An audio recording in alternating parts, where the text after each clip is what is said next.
back to the Young Entrepreneurs Podcast, the podcast where a high schooler can learn how to turn their passion into a business. Today we have a female entrepreneur, Ellie Graeden, who is a founder and CEO of Talus Analytics. As CEO, she brings a scientific approach to lead high-profile projects that shape the way decisions are made in the fields of global, public health, natural disaster planning and response, and risk assessment. Ellie is also an accomplished researcher and data expert who has built a unique approach to data analysis, visualization, and computational modeling to inform policy and operational decision-making. In addition to her work at Talus, she is an affiliate of the Center for Global Health Science and Security at Georgetown University and a co-CEO of a collaborating company, Red Zone Analytics. There will be 3 takeaways from this podcast. The first being what it's like to be a female entrepreneur. And the second is how to build a business and what it's like building a business from a non-business background.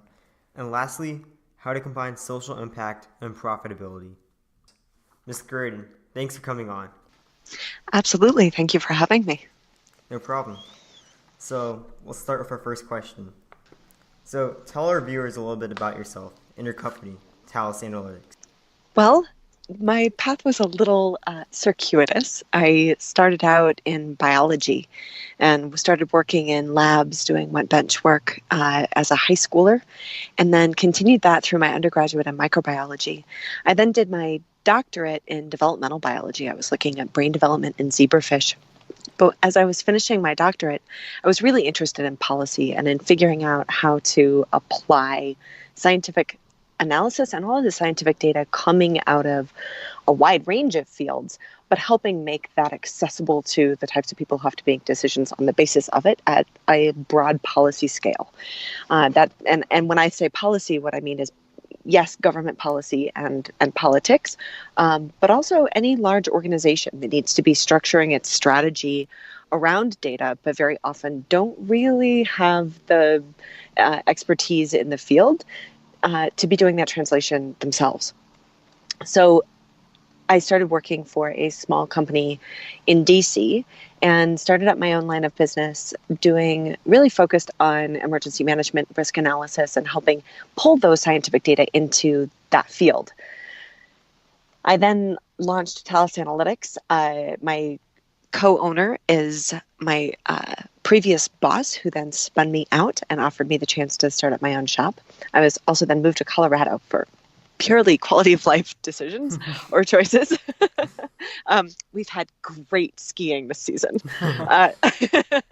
but that was how Talus got started. And then at this point, we are 3.5 years old. I have a full-time staff of about 12 people, and we tackle really interesting problems. We're always looking for, at the core of it, problems that are anchored in science, that are anchored in complex systems and usually risk analysis. And it's a matter of figuring out what actually needs to be done by the people who are making the concrete decisions, and then figuring out how to communicate the best available data for them in the context of what they need to do. Wow. That's a lot. That's a lot. Sorry. No, That's really, fun. really interesting, though. So how did you get into entrepreneurship? I always laugh at this one because I have a PhD in hard science. I had no intention of running my own company.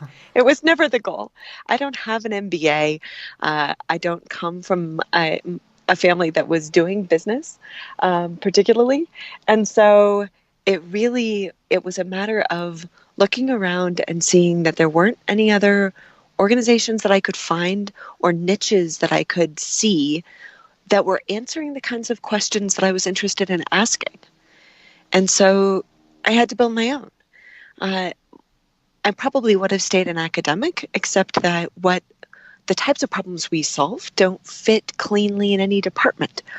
And that's sort of the nature of what we do. And it's the fun part of what we do. It's also been one of the challenges. We're always sitting in between fields.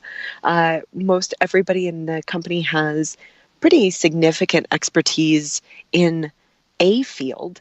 And then they come to Talus and we learn all the things that we don't know. And we have to get up to speed very quickly in a totally new field. So entrepreneurship was really just a way to keep chasing the types of questions that I was interested in answering. So you pretty much stumbled upon the idea of it because there was nothing like what you wanted to do already out there. That's right. I couldn't find anybody who was interested in solving the types of problems that we solve. Right. They're messy. They're big. So you may have already covered this a little bit, but how did you come up with the main idea for your business, and how did you start to begin growing it and scaling it? So I was lucky. Like I said, I spun out from an existing company. So I had been exposed to a lot of this work. When I was looking around and started asking, like I said, asking these questions, what I realized was that there really wasn't anybody doing it, and that every time I brought them up or started to answer them, people's response was incredibly positive. So I get excited about the idea. I talk about these ideas to all sorts of people, pretty much anyone who listened to the idea, and certainly anybody who knows more about it than I do. And then it turned out there wasn't anybody doing it, and they needed to be solved, and people were getting excited about the idea that we could potentially come and solve it. And so then we discovered that we could get paid to do it, and started crafting a business around that ability to ask and answer those questions. Some of it has been also figuring out what somebody needed to feel that they were getting at the end. So that's how we got into user interface development and a lot more data visualization. So that at the end of the day, somebody needed more than a report if they wanted to really communicate the ideas. And so we got into some software development as well, and are doing progressively more of that. Right. Great. Sounds pretty cool. So, where do you obtain the data that your company, Talus Analytics, uses? It depends a lot on the project. We're doing influenza response for the National Center for Influenza and Respiratory Diseases, CDC, right now. Wow. And it turns out that the vast majority of their data are publicly available. They're on their website. They're not always easy to find. They're not always easy to work with. They need a lot of data cleaning, but they're there. And then, it turned out they were also working with a couple of other third-party data vendors. So companies whose sole goal in life is just to collect, organize, and then make data available in a specific subcontext. So then we became third-party administrators for some of those data sets as well. But I would say the vast majority that we work with are actually largely public. We have a very large inventory of data that are actively in use by the federal emergency management community. That's been really powerful because it means we know what's out there. We understand what's out there. We understand which sources are the right sources for the right types of questions. And then the organization-specific data we very often get from them, but that means going back and sitting down with their folks, asking them what data they think they have, and then asking them for hopefully a data dictionary that actually describes what the data really are that they have. And it turns out there are a lot of times when they either think they have data that they don't, or often as not, they have a lot of data they didn't even know they had, but it was stored in some other database that, that they hadn't really thought of as being the right source for those types of data. But it turns out it's there. You just have to find it. So once you gather all of this data, which sounds like hard enough of a process, what is the process like for analyzing it once you have it?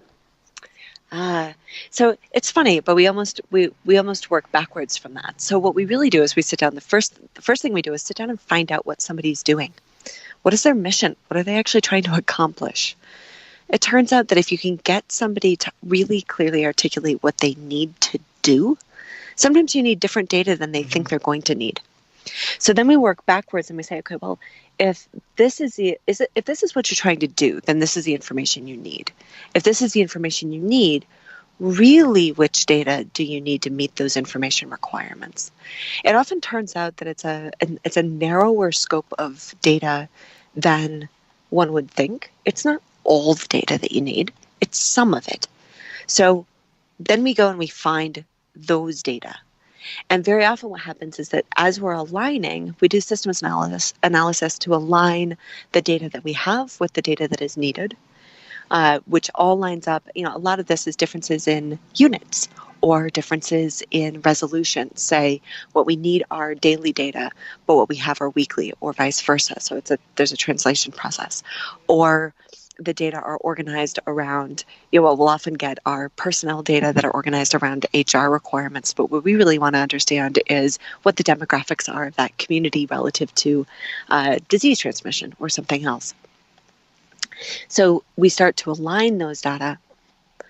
That's the systems analysis piece.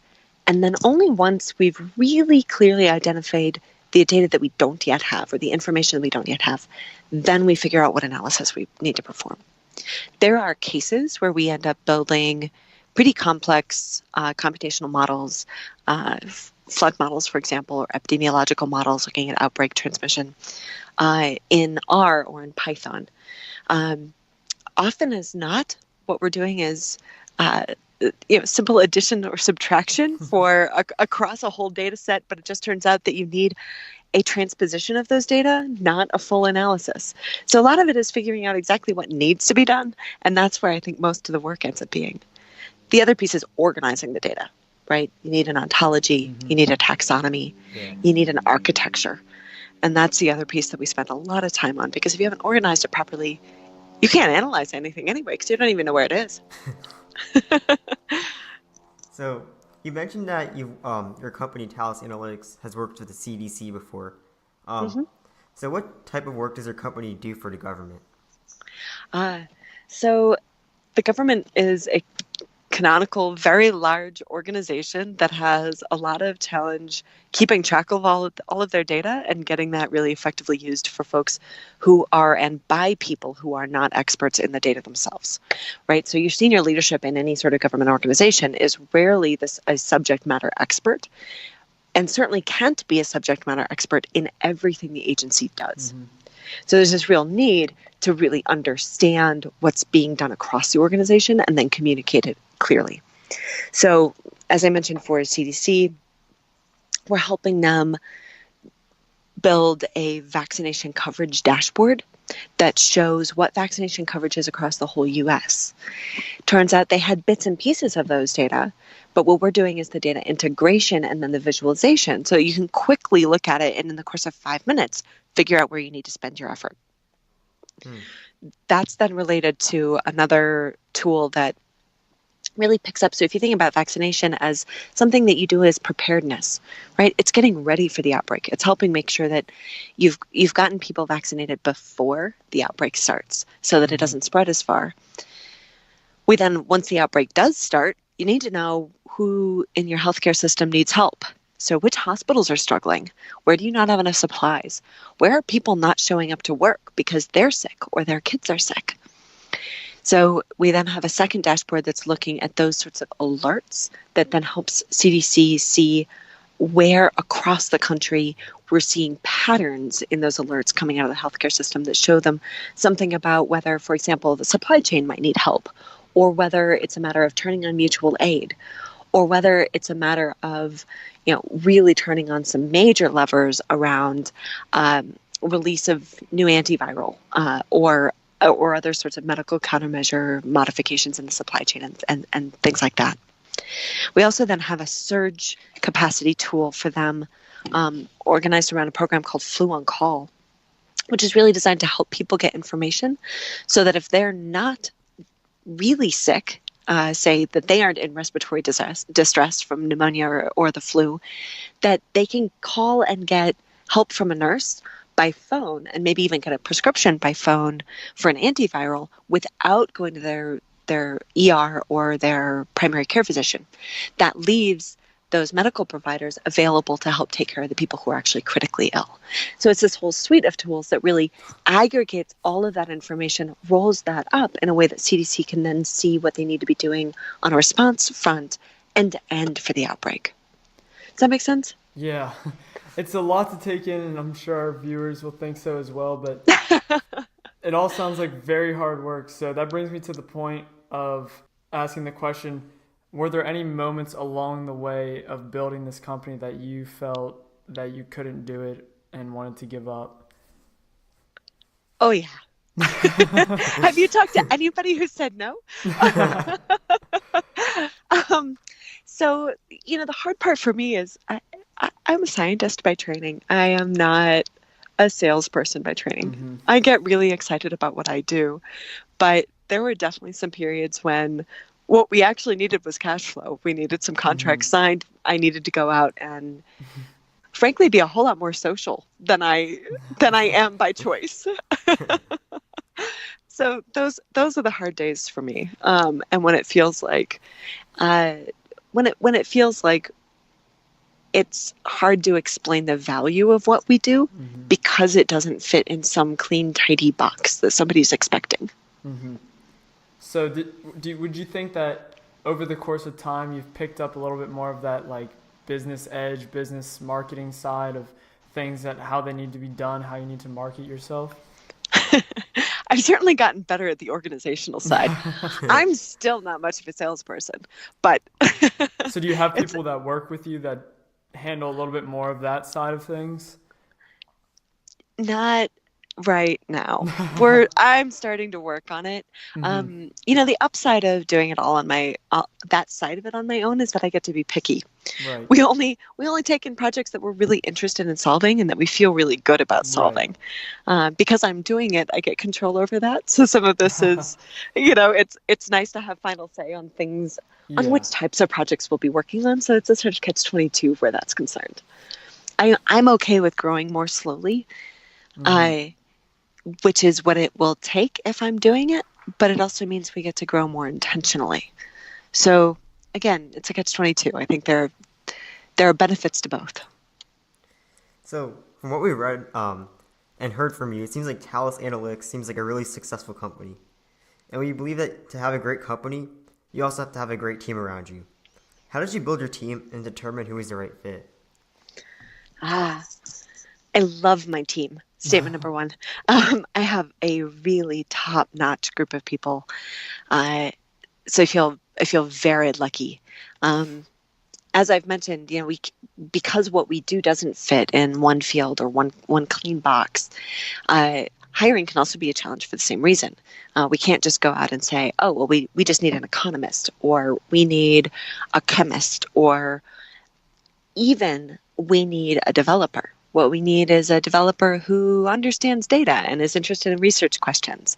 We need an economist who is deeply quantitative, can look at a system and really understand the systems analysis side, but also actually really cares about some sort of risk analysis on hard science.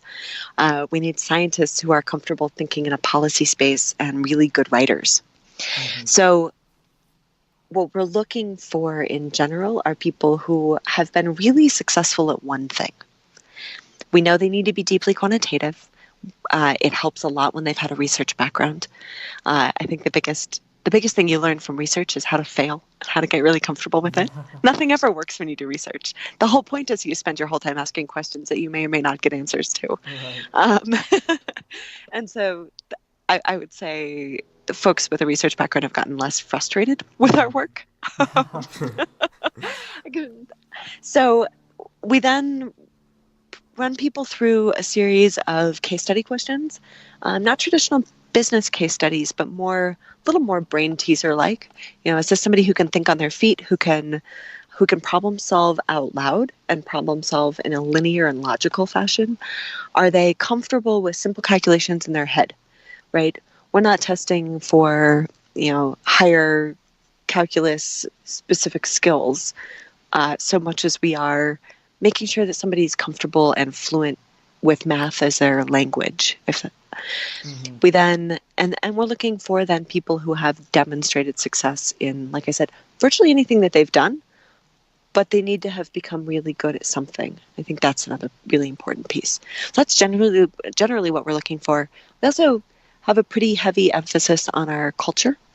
And so we're looking for people who are deeply intellectually curious, who aren't afraid to say they don't know in the middle of an interview. Those are the kinds of things we're looking for.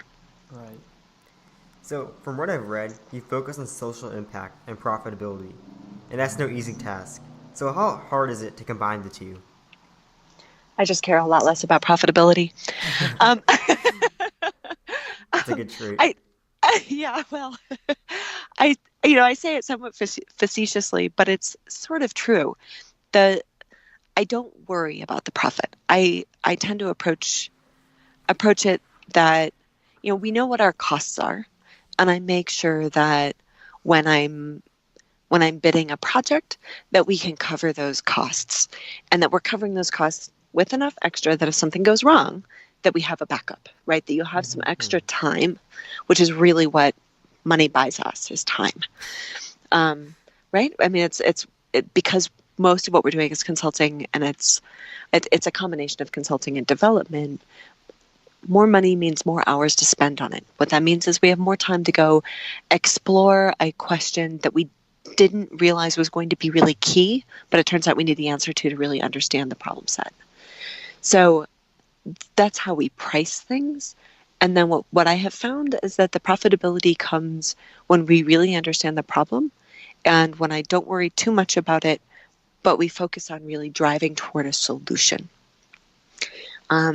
It's very easy in research to end up down a lot of rabbit holes.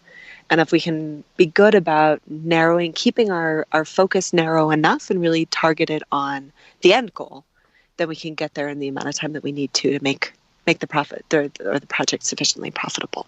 So it is a challenge, but I think it's also more about knowing what your priority is. And for us, the priority is in, like I said, solving really interesting problems that we feel good about, and then letting the profit take care of itself a little bit more.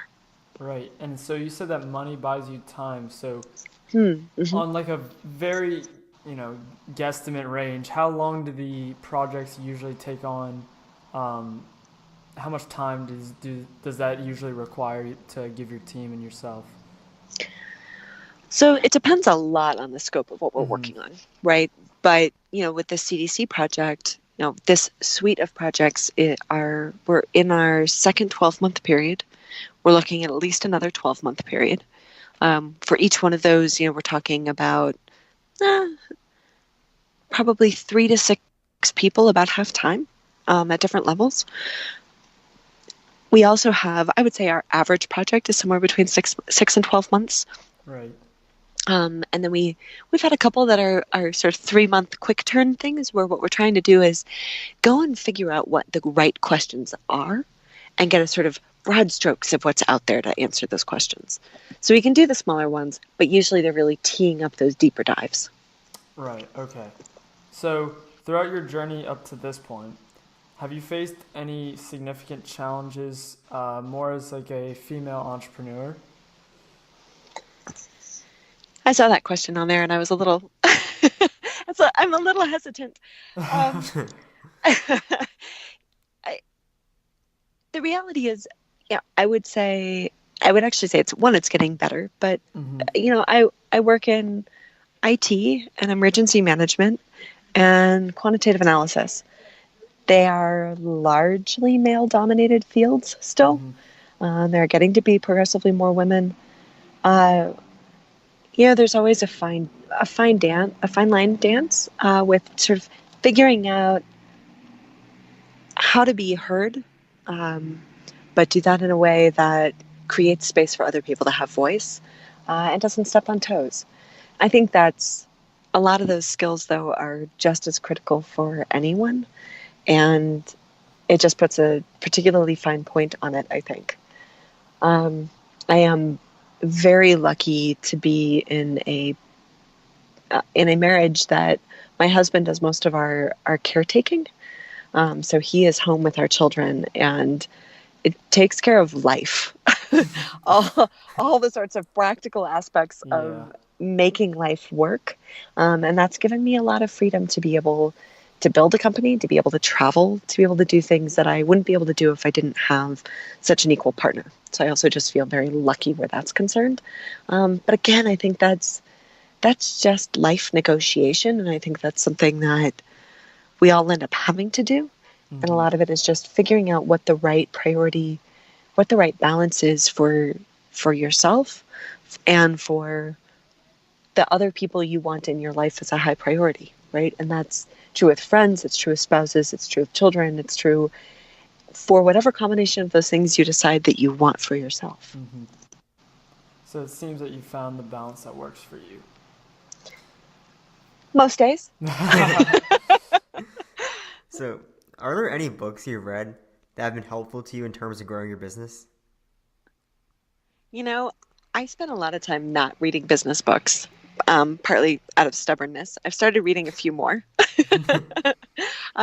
So one is I actually really firmly believe that novel reading is one of the most useful things I've done because it helps me see stories and perspectives that I would never have access to otherwise. It allows me to immerse myself in another way of seeing the world. What that does is give me a much broader perspective for human strengths, what I can look for in building a team, what's going to help make my team click, even just what our clients, who our clients are and what they're going to care about. So I think that aspect of storytelling from novels is actually really powerful as a business tool. More directly, I'm actually reading a book called Thanks for the Feedback right now, which is incredibly useful. Um, let's see, what else have I've been going through a number of them recently. There's one called Culture Code that I really liked as well that speaks about organizational culture, how to build it, how to think about it, how to construct it, how to make it part of your day-to-day. So most of what I've been reading lately is really almost on that interpersonal side, figuring out how to build stronger organizations through strong personal relationships.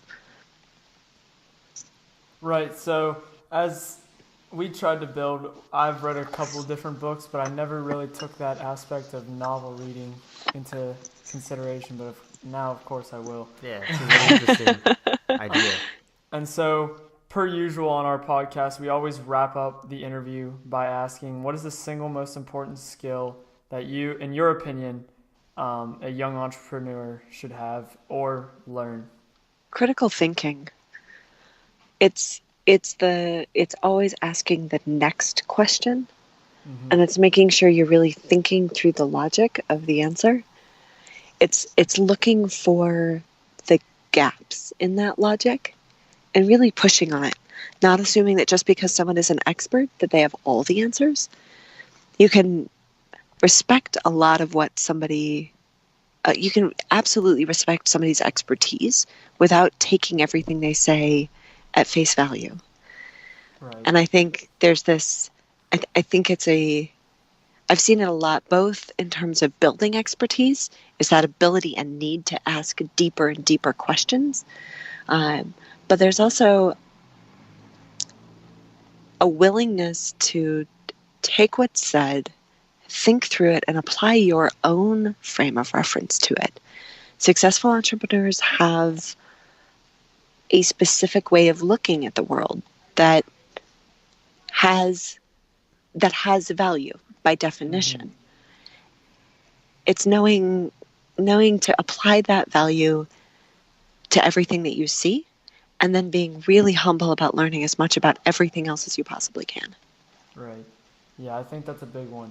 And it's a new one that we haven't heard yet. So. Yeah. Something we'll probably take to heart ourselves, too. Anyways, I really want to thank you for doing this interview with us. We really appreciate you coming on the podcast. Absolutely. Thank you so much for the invitation. That was Ms. Graeden, CEO of Talus Analytics. This has been one of our most educational podcasts to date. Make sure to listen to us on iTunes, Stitcher, and any other major podcast service. If you'd like to check out more of us, you can find us on Instagram at Young Entrepreneurs and on Twitter at Y Entrepreneurs. We also have a Facebook page, so make sure to check that out as well. And until next Sunday, remember, you're never too young.